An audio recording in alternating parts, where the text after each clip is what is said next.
On the vast ocean, where the white-capped waves constantly crash against each other and the sea wind howls day and night, whaling fleets leave port on a dangerous and arduous journey, carrying the hope of a bountiful harvest. Whaling has existed for hundreds of years, when humans considered these giants of the sea as an abundant source of meat, fat, oil and bones to serve their lives. Each trip often lasts for weeks, even months, as the crew drifts at sea looking for traces of giant whales.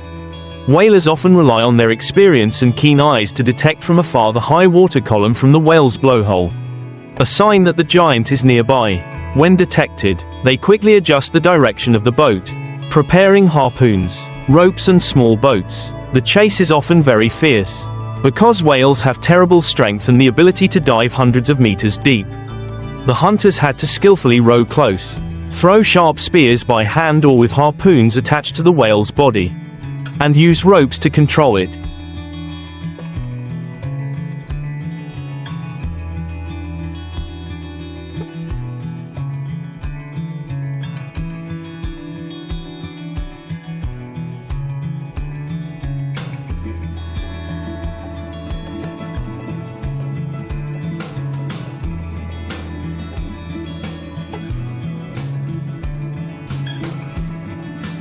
The battle between man and whale lasted for hours.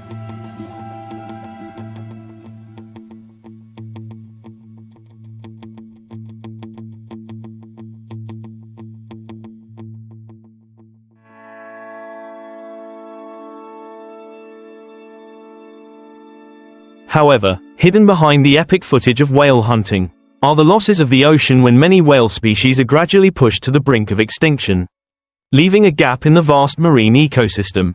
After the giant whale was pulled close to the ship, the dissection and division work took place in an atmosphere that was both urgent and tiring. On the deck, the smell of blood mixed with the strong smell of grease filled the space, while the sailors strained their strength to handle the huge amount of meat and fat. The layers of white fat, dozens of centimeters thick, were cut into large sheets called blubber, then hung on pulleys and put into giant cast iron pots to boil, producing precious whale oil that was once used to light oil lamps throughout European and American cities. During that process, the heat from the furnace and the heat from the sun in the middle of the sea made the air even more stuffy. But no one dared to hesitate because they knew that whale fat would smell and spoil if left for too long. In addition, other workers focused on separating the meat.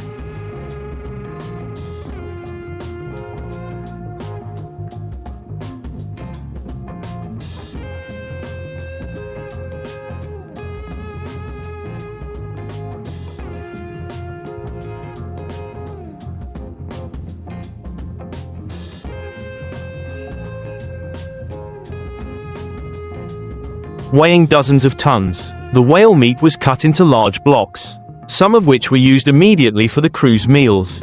The rest were neatly stacked, carefully salted, and brought back to the mainland to sell or store.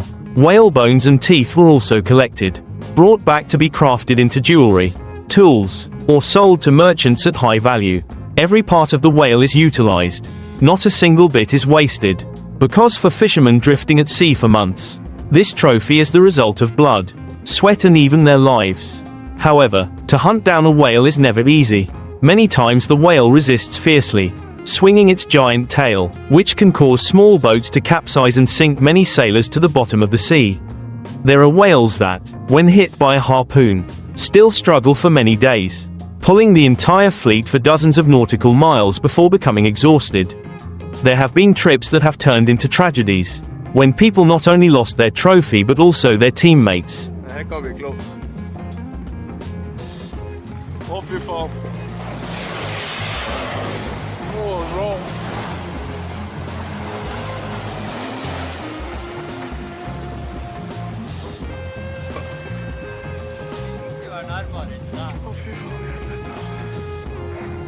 Åh fy fan i helvete.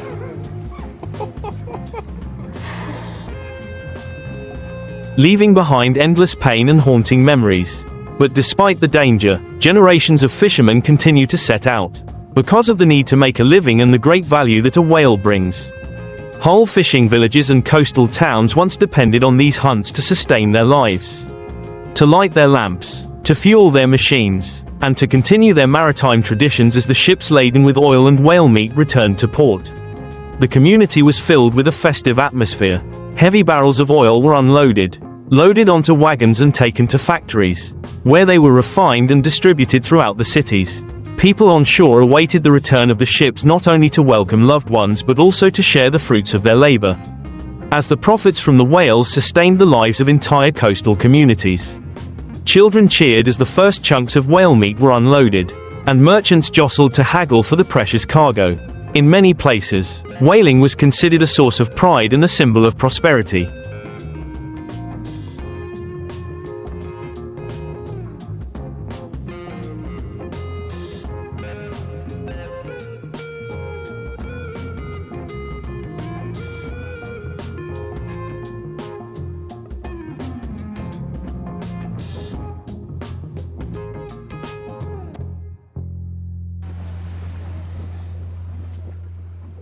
With experienced sailors becoming heroes in the eyes of the people.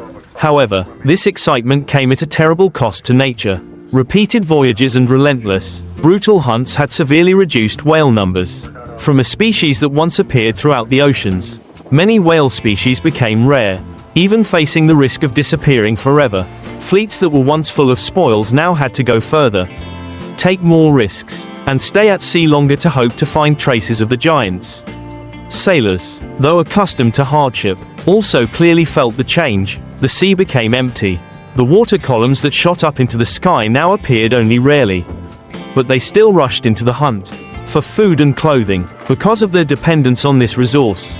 In the ship's hold, the screeching of the tow rope, the sound of saws tearing into the skin and fat, the rhythmic shouts of the sailors echoed, all creating a harsh picture of whaling, a profession that was both glorious and cruel.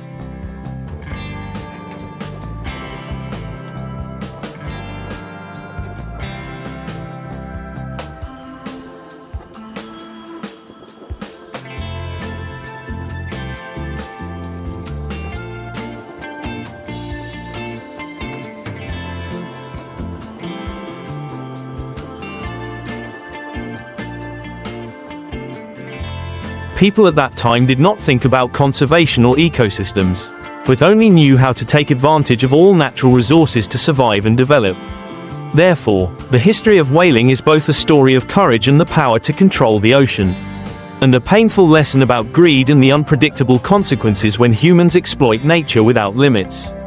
As time passed, whaling techniques changed, from small sailing boats that relied on human power to large steam-powered ships equipped with harpoon cannons and modern preservation equipment. This change helped humans hunt more effectively and faster, but at the same time pushed whales into a more dangerous situation than ever. Previously, a fleet of boats needed dozens of days, even months, to take down a few whales, but now they can kill dozens in just a few days. Filling the ship's hold with oil and meat, whale oil became a strategic energy source, lighting up the world in the pre-electricity era, while meat and byproducts spread throughout the continent, feeding even communities that did not live on the coast.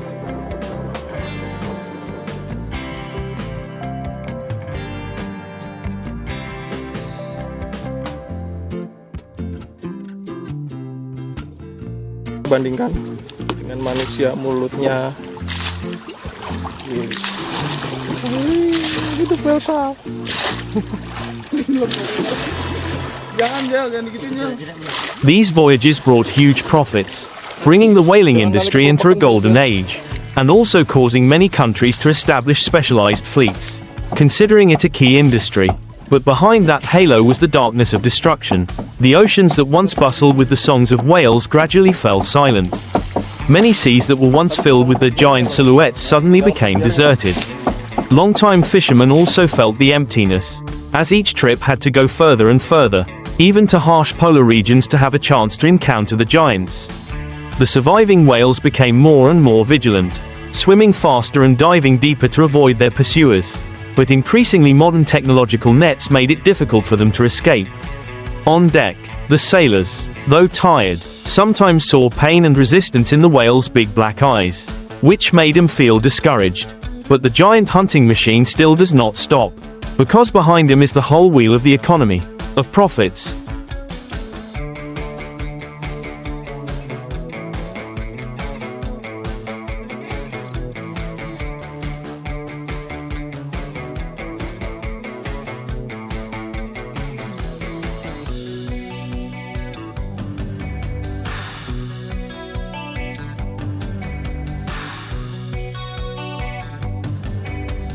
of ever-increasing demand.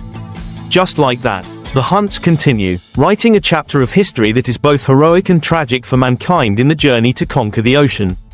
But at the same time is the beginning of one of the greatest environmental tragedies that mankind has ever caused as the 20th century approached. The depletion of whale stocks became an undisguised problem. Hunting fleets had to travel deep into the Arctic and Antarctic, into icy and dangerous waters where biting winds and blizzards could sink even giant ships. Hunting in these regions required extraordinary courage but also reflected the desperation of humans in their struggle for survival. The giant whales of Antarctica became the main target, because they carried enormous amounts of blubber, enough to provide oil for thousands of lamps, for industrial machinery and even for war. On modern ships, the slaughter and processing process took place immediately after the whale was killed. The sound of cannons firing harpoons echoed in the sea.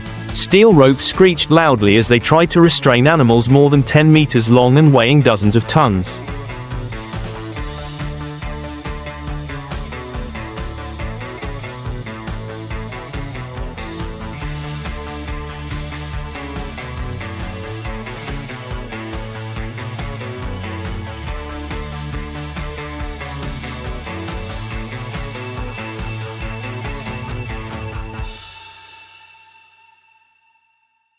When the whale surfaced, its massive carcass was dragged to the side of the ship, knives and chainsaws cutting away chunks of fat and flesh, turning the deck into a floating slaughterhouse in the middle of the ocean.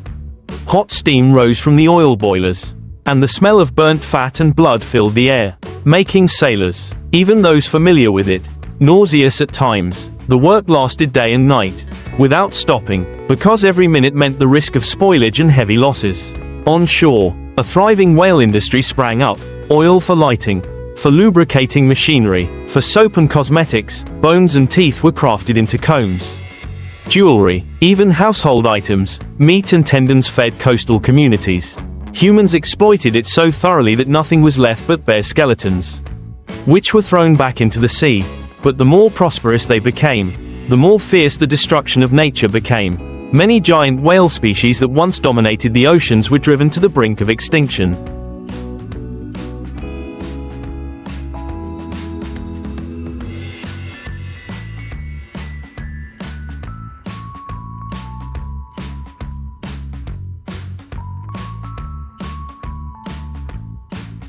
Grouper is a large, strong fish, often living in deep sea areas with coral reefs, rocky reefs or places with complex terrain on the seabed, so catching them is not simple. Fishermen often use many different methods, but one of the most popular, effective and traditional is fishing with long fishing lines. This method requires not only strength but also experience, patience and skillful techniques. First of all, fishermen must prepare fishing gear, of which long fishing lines are the most important part. Fishing lines are often hundreds to thousands of meters long, made from large monofilaments or super durable nylon lines to withstand the strong pulling force of giant groupers. On the main line, people attach hundreds of smaller hooks. Each hook is tied with a short piece of line and bait. Bait is usually small fish, squid or fresh seafood with a fishy smell to attract groupers. Preparing fresh bait is very important, because groupers usually only hunt live bait, rarely attracted to dead bait.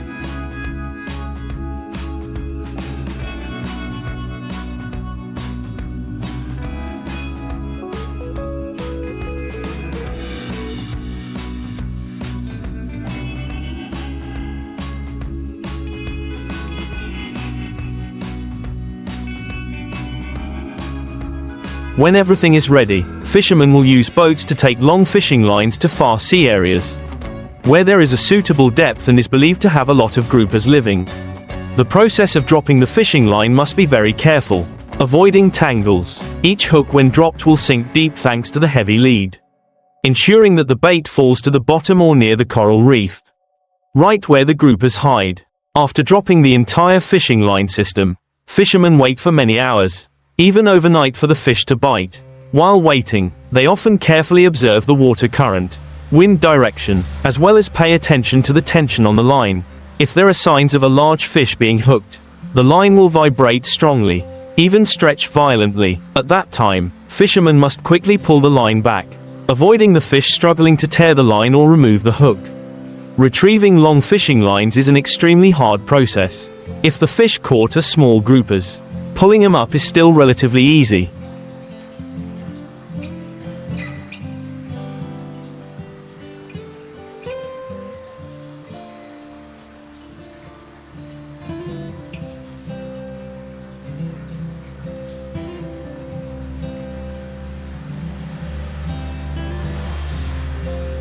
But if they are giant groupers, weighing hundreds of kilograms, it requires the coordination of many people, even using a specialized winch on the ship. When the fish is pulled to the surface, it often struggles violently, creating strong waves around the boat. Fishermen must use nets, iron hooks or auxiliary ropes to secure and bring the fish onto the deck. In many cases, giant groupers can fight for hours before becoming exhausted, making the fishing process dramatic and stressful. After catching groupers, fishermen often process them right on the boat. Large fish are chilled with ice to keep them fresh. Grouper meat is very valuable, favored by many high-end restaurants and export markets. So each successful sea trip can bring in a large income for the entire crew. However, catching groupers with long lines also has many potential risks.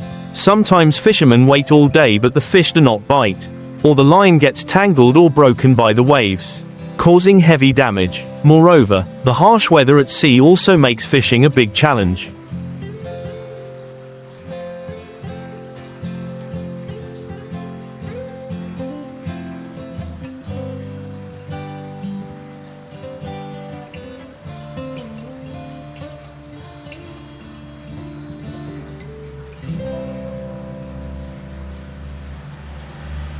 Therefore, this job requires not only health but also courage and solidarity. From the preparation stage, dropping the line, waiting until pulling the fish up, all require perseverance, skills and solidarity between the fishermen.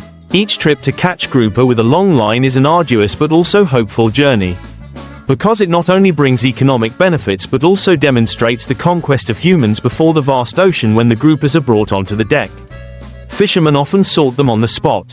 Small ones are collected in a hold with seawater to keep them alive, while those that are too large must be processed by killing them quickly and then icing them to best preserve the meat.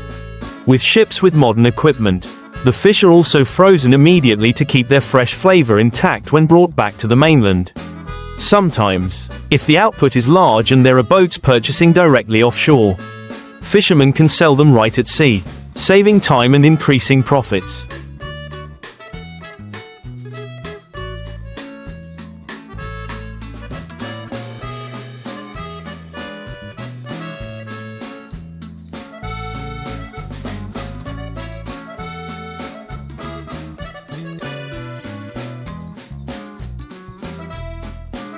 Catching groupers with long lines is not only an economic activity but also carries within it the traditional value of coastal fishermen. This technique has been passed down from generation to generation, each generation drawing valuable experiences to improve.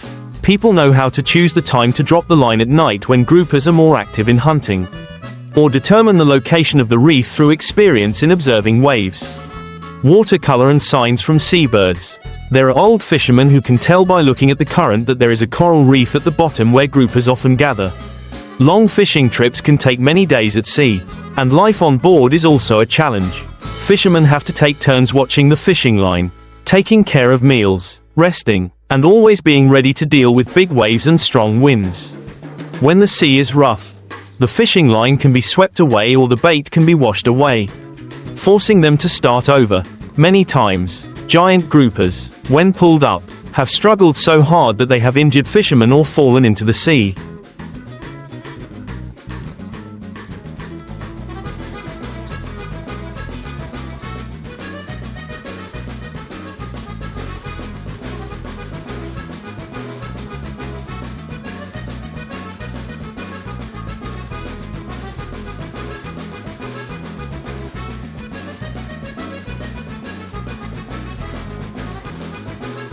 Creating dangerous and deadly situations.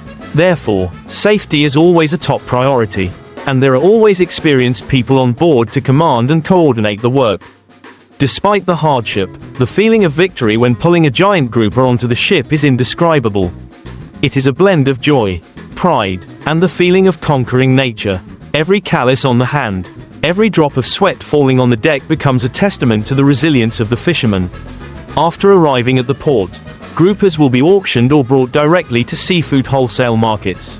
There are especially large ones, weighing hundreds of kilograms, which are competed for by traders at extremely high prices for export to major markets such as Japan, China or Europe.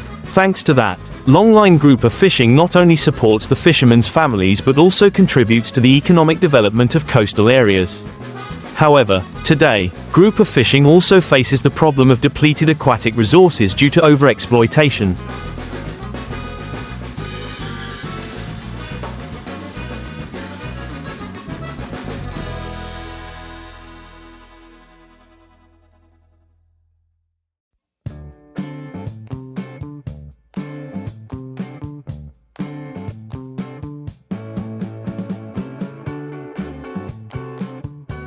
Therefore, many places have begun to apply management measures, regulating the season and the size of fish allowed to be caught to protect the grouper population.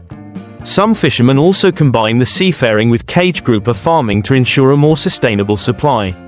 However, long fishing trips still retain their own appeal, symbolizing the spirit of tireless work and the close relationship between humans and the ocean in addition to its economic value. Longline grouper fishing also has a profound cultural significance for the coastal fishing community. Stories about stormy trips, about giant groupers that were caught or escaped from the net, are passed down from generation to generation, becoming a proud collective memory. Many fishermen consider the capture of large groupers a testament to their bravery, strength and luck, like a feat in the middle of the ocean.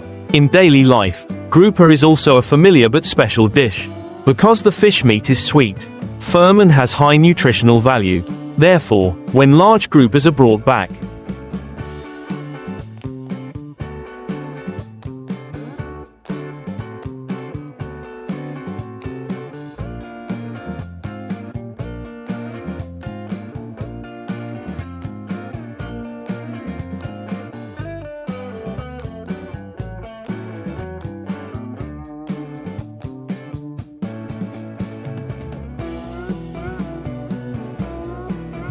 the whole fishing village is filled with joy, both earning more income and strengthening solidarity.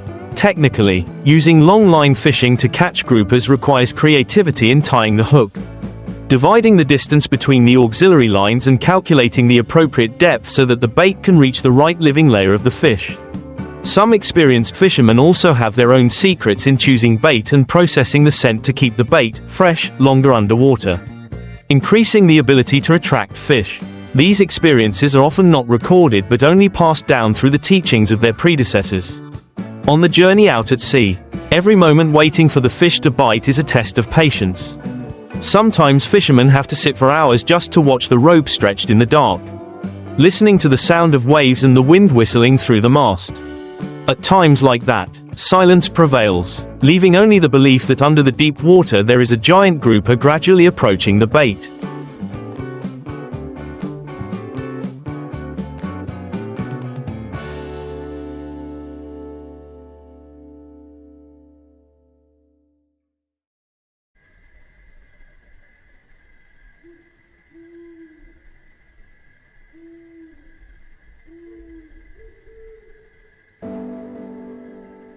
When the first signal appears, the whole boat seems to wake up. Everyone concentrates all their strength to pull the fish up, like a battle for survival. Despite the hardships and dangers, the profession of catching grouper with long lines still exists and develops, because it is closely linked to the lives and hopes of many generations of fishermen. Each successful sea trip not only brings in fish, but also proves the resilience and courage of people in the face of the vastness and ferocity of the ocean, and affirms the strong bond between people and the vast ocean. Over the years, the method of catching grouper with long fishing lines has gradually changed with the development of science and technology. In the past, fishermen mainly used human strength to reel in the line, pulling and wrapping it around large wooden pipes. The work was extremely hard and prone to injury. Today, many modern fishing boats are equipped with hydraulic winches, helping to reel in the line faster and safer, reducing manual labor. However, despite the support of technology,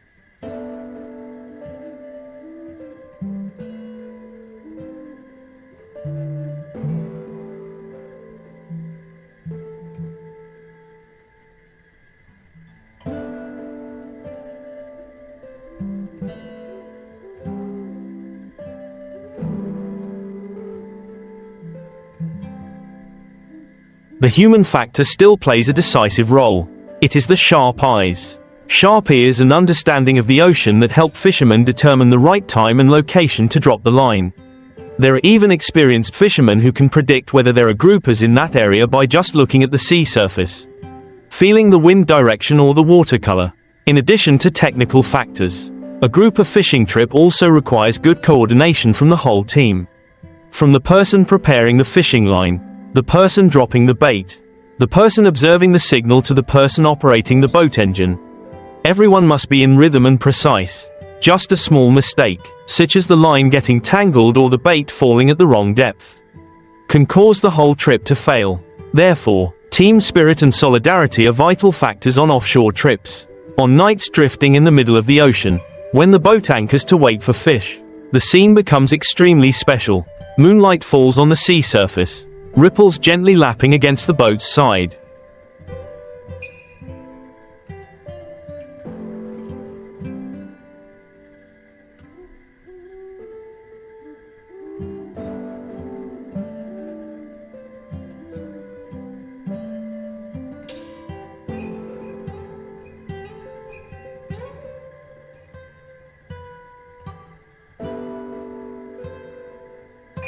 In the distance is the sound of fish splashing or the sound of stray seabirds.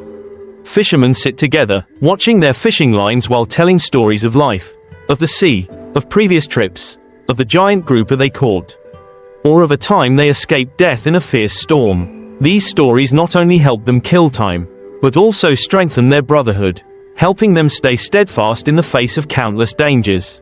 When the trip ends, the boat docks with a hold full of grouper. Joy spreads throughout the fishing port. Relatives of the fishermen come out to welcome them. Traders crowd around to buy. The atmosphere is bustling and bustling. That achievement is the crystallization of sweat, strength and even the dangers they have experienced in the vast ocean. It is also a worthy reward for the courage, perseverance and unwavering faith of those who stick to the sea. Thanks to these trips, the fishing profession still exists and develops, feeding many generations, and leaving in the hearts of each fisherman an eternal pride in a life attached to the sea along with pride.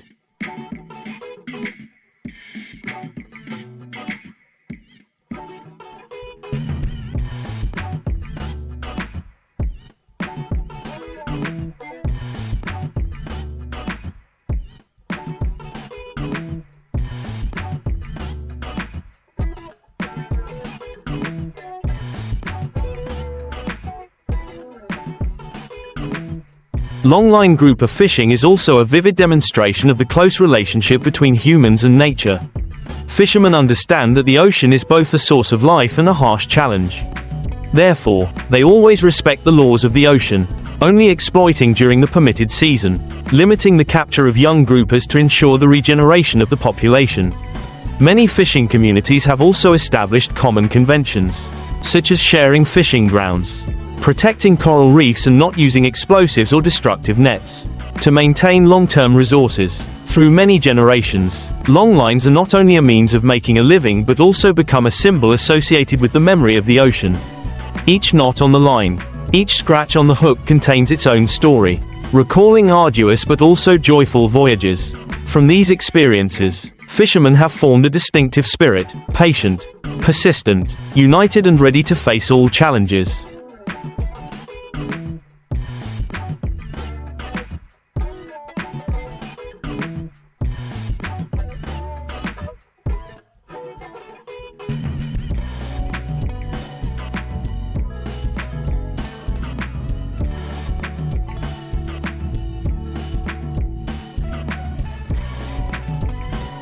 Nowadays, with the development of tourism and cuisine, grouper caught by long lines has become more and more valuable, because they are considered clean, have less meat damage and retain their freshness. Many high-end restaurants only choose grouper caught by this method to serve diners, making each fish not only a commercial product but also a testament to the fisherman's skills. And then, when the sunset falls on the sea, the boats loaded with fishing lines continue to set sail, under the dim light of the headlights. Amidst the sound of waves and the salty smell of the ocean, the fishermen begin the familiar cycle, dropping the line, waiting, fighting and winning. That journey is repeated countless times. But each trip contains a new story, a new hope, Grouper fishing with long lines is therefore not only a profession, but also a way of life, a silent epic of people who are attached to the vast ocean every day. Grouper fishing trips with long lines also contribute to creating the unique identity of coastal fishing villages.